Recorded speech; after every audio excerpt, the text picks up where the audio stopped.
চট্টগ্রামের শীর্ষ সন্ত্রাসীদের নাম রয়েছে। জাতীয় নাগরিক পার্টি স্পষ্টভাবে এই বিবৃতি প্রত্যাখ্যান করছে, কারণ আমরা মনে করি এটি আইন শৃঙ্খলা রক্ষার জন্য কোনো দায়িত্বশীল বিবৃতি নয়, বরং এই বিবৃতির মাধ্যমে আইন শৃঙ্খলা বাহিনীর নিজেদের দায় এড়ানোর একটি চেষ্টা পরিলক্ষিত হয়েছে। আমাদের প্রশ্ন হলো, যদি সিএমপির কাছে সন্ত্রাসীদের নাম, পরিচয় এবং অবস্থান আগে থেকে জানা থাকে, তাহলে তারা কেন এখনো পর্যন্ত গ্রেফতার হচ্ছে না?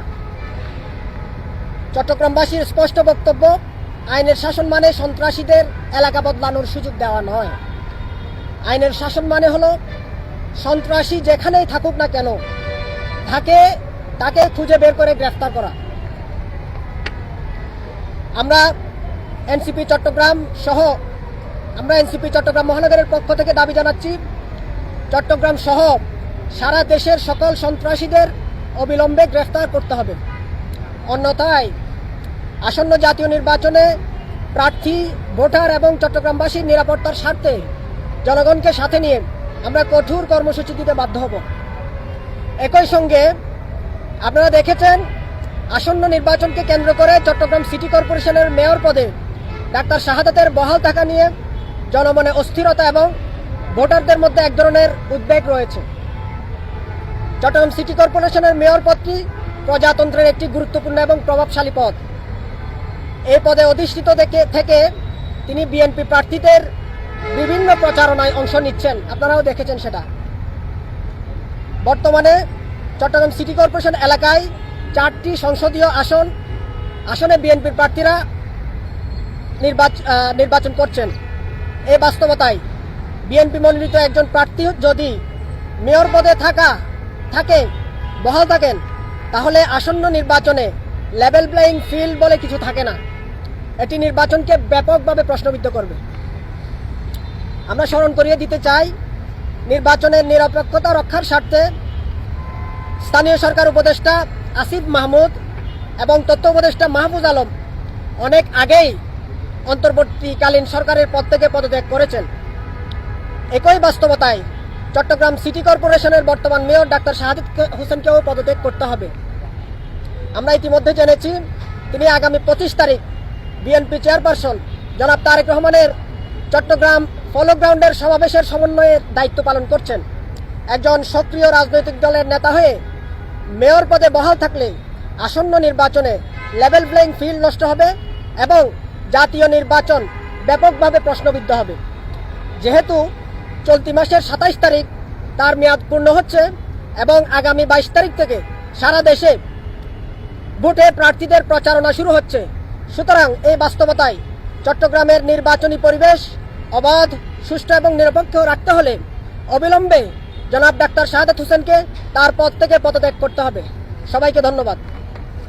আপনাদের কোনো প্রশ্ন থাকলে এই প্রশ্নের এখন উত্তর দেওয়ার জন্য আমি অনুরোধ করছি জাতীয় নাগরিক পার্টি চট্টগ্রাম মহানগরের যুগ্ম সমন্বয়কারী মোহাম্মদ আরিফ মঈনুদ্দিনকে।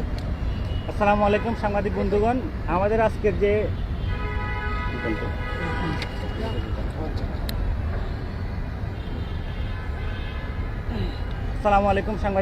শুভ অপরাহ্ন। আমাদের আজকের যে প্রোগ্রাম এবং বিবৃতি বা সংবাদ সম্মেলন, আমাদের মূল প্রতিবাদ্য বিষয় দুইটা। একটা হচ্ছে সম্প্রতি সময়ে যে সিএমপি কর্তৃক যে গণবিজ্ঞপ্তি দেওয়া হয়েছে, সেখানে আপনারা দেখবেন 332 জন সন্ত্রাসীর নাম রাখা হয়েছে। আমাদের প্রশ্ন, পুলিশ প্রশাসন যদি জানে যে এখানে 332 জন সন্ত্রাসী আছে বা তাদের কাছে এই সুনির্দিষ্ট ব্যক্তির বিরুদ্ধে অভিযোগ আছে, পুলিশের উচিত হচ্ছে তাদেরকে গ্রেপ্তার করে নিয়ে আসা। যত ধরনের প্রযুক্তি লাগে, যত ধরনের সহায়তা লাগে সরকারের পক্ষ থেকে, প্রয়োজনে বিদেশে হলে ইন্টারপোলের সহায়তা, তাদেরকে গ্রেপ্তার করে নিয়ে আসা। পুলিশের একটা কাজ গ্রেপ্তার করে নিয়ে আসা, আর যদি সে না পারে যথেষ্ট পরিমাণ সোর্সিং করা, অথবা সে তাদের ছবি টাঙায় বিজ্ঞপ্তি দিয়ে তাদেরকে ধরে দেওয়ার জন্য পুরস্কার ঘোষণা করা। এই কাজই তো পুলিশের করার কথা। কিন্তু উনি কিভাবে সন্ত্রাসীদের লিস্ট প্রকাশ করে দিয়ে বলে যে আপনাদের শহরের মধ্যে নিষিদ্ধ করা হলো? উনি তো এই কাজ করতে পারেন না। আপনি হয় ধরবেন, নাহলে আপনি তাদেরকে ছাড়বেন। একজন অপরাধী যদি হয়, একজন ব্যক্তি যদি অপরাধী হয়, কোনো বিশেষ ব্যক্তি বা বিশেষ বর্গ যদি অপরাধী হয়, সে জেলে থাকবে। আর যদি অপরাধী না হয়, সে ঘুরবে, সে থাকবে, বসবাস করবে। মানুষের তো চলাফেরার স্বাধীনতা রয়েছে। আপনি কিভাবে এটা করতে পারেন যে শহরের মধ্যে নিষিদ্ধ করা যায়? এটা আমরা কোনোভাবে এটা মানি না। এই অপরাধীদেরকে অবিলম্বে গ্রেফতার করতে হবে। এবং আপনি দেখেন, এখানে সাইফুল ইসলাম লিমনের নাম আছে, খালাল আব্দুল বাবরের নাম আছে, যারা জুলাই গণহত্যার সময় সরাসরি সম্পৃক্ত ছিল। আমরা সচক্ষে দেখেছি এবং আপনারা সাংবাদিকবৃন্দ সেই সমস্ত জিনিস মিডিয়ায় দেখেছেন। এইসব সন্ত্রাসীদেরকে গ্রেপ্তার না করে তাদেরকে উল্টা সতর্ক করে দেওয়া যে আপনারা চট্টগ্রাম শহরে আসবেন না, আসলে আমাকে গ্রেপ্তার করতে হবে।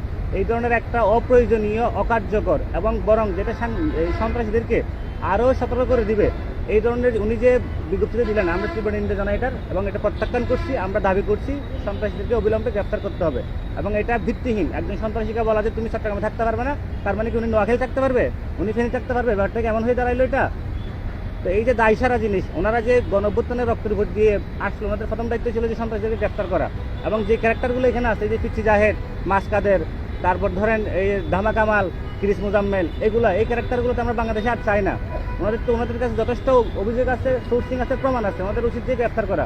ওনারা সেটা না করে উল্টো সতর্ক করে দিচ্ছেন। এটাই আমাদের দাবি, অবিলম্বে যদি ওনাদেরকে গ্রেপ্তার করা না হয় আমরা আন্দোলনে যাব। আর দ্বিতীয় যে দাবি ছিল আমাদের, যে মেয়র ডাক্তার সাদাত হোসেন ভাই, উনি দীর্ঘ সময় ধরে ফেসিবাদের বিরুদ্ধে লড়াই করেছেন, আমরা ওনাকে সম্মান করি। উনি ম্যাজিস্ট্রেটের রায়ে মেয়র হয়েছেন, আমরা চাই উনি জনগণের রায়ে মেয়র হোক। এবং আপনারা দেখেছেন এটা একটা রাজনৈতিক সরকার না, এটা একটা অরাজনৈতিক সরকার, বর্তমান অন্তর্বর্তীকালীন সরকার। তো এখানে অরাজনৈতিক সরকারের কারণে আমাদের যে ছাত্রদের উপদেষ্টা ছিল মাহফুজ আলম এবং আমাদের আসিফ মাহমুদ সজিব ভুইয়া, ওনারাই নির্বাচন না করা সত্ত্বেও, একজন পার্টি করতেছেন, আরেকজন পার্টিও করতেছেন না, নির্বাচনও করতেছেন না, তারপরে উনি ওনার পদ থেকে সরে দাঁড়িয়েছেন নির্বাচনের গ্রহণযোগ্যতার জন্য। আমরা একইভাবে অনুরোধ করবো ডাক্তার সাহেব ভাইকে, এবং এটা আমরা দাবিও করবো যে উনি যাতে পদত্যাগ করেন। 2021 সালের 27 জানুয়ারি চট্টগ্রাম মহানগরে সিটি কর্পোরেশন নির্বাচন হয়। 2026 সালের 27 জানুয়ারি এই 5 বছর মেয়াদ শেষ হবে, আর মাত্র 5-6 দিন আছে, সপ্তাহখানেক আছে। আমরা এটা দাবি তুলছি যে সাদাত ভাইকে অবশ্যই 27 জানুয়ারির মধ্যে পদত্যাগ করতে হবে। উনি যেভাবে, এই যে তারেক রহমান আসছেন নির্বাচনী সমাবেশ, এইখানে উনি যেভাবে সমন্বয়কের দায়িত্ব পালন করছেন, এবং ওনার পদে থাকা অবস্থায় উনি মেয়র পদে থেকে উনি আবু সুফিয়ানের পক্ষে প্রচারণা চালাচ্ছেন, দানের শীষের পক্ষে ভোট চাচ্ছেন। এটা আমরা তীব্র নিন্দা জানাই এই জিনিসটার। উনি একটা শপথে বহাল থাকে এই কাজ করতে পারেন না, এটা একটা অরাজনৈতিক সরকার, এবং নির্বাচনের নিরপেক্ষ পরিবেশের জন্য ওনাকে অবশ্যই পদত্যাগ করতে হবে।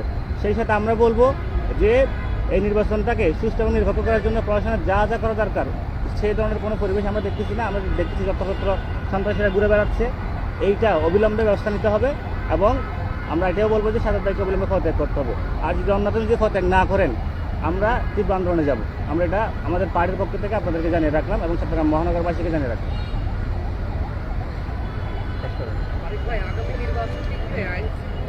কেমন দেখছেন? কারণ কিছুদিন আগে গোলাযুদ্ধে আব্দুল্লাহ তার উপরও হামলা হয়েছিল চট্টগ্রামে।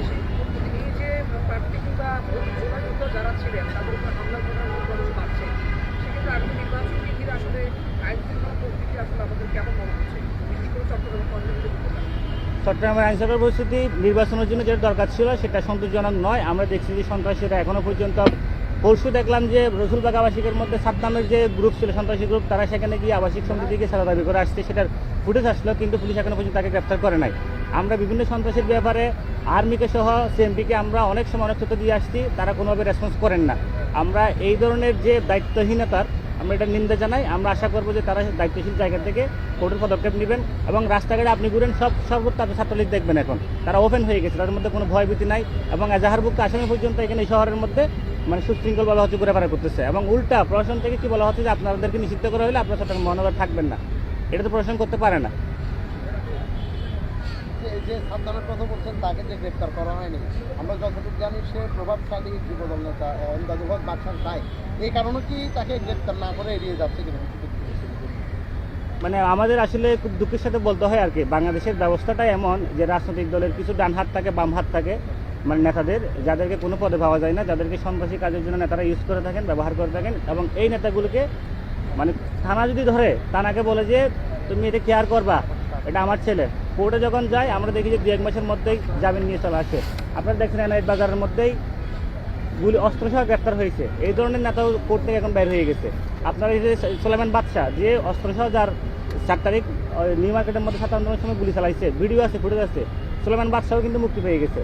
তো এই যে পুরান ব্যবস্থার সাথে এই যে রাজনৈতিক ব্যবসায়ী সিন্ডিকেট এখানের সাথে যে আঘাত করে ফেলা, আঘাত করে সন্ত্রাসী গোষ্ঠীকে ছেড়ে নিয়ে নিজেদের জিম্মায় নিয়ে নিজেদের লাঠিল হিসেবে ব্যবহার করার এই পুরান বন্দোবস্তের বিরুদ্ধে আমরা আসলে সংগ্রাম করেছিলাম, এবং সেই সংগ্রাম আমরা জারি রাখবো।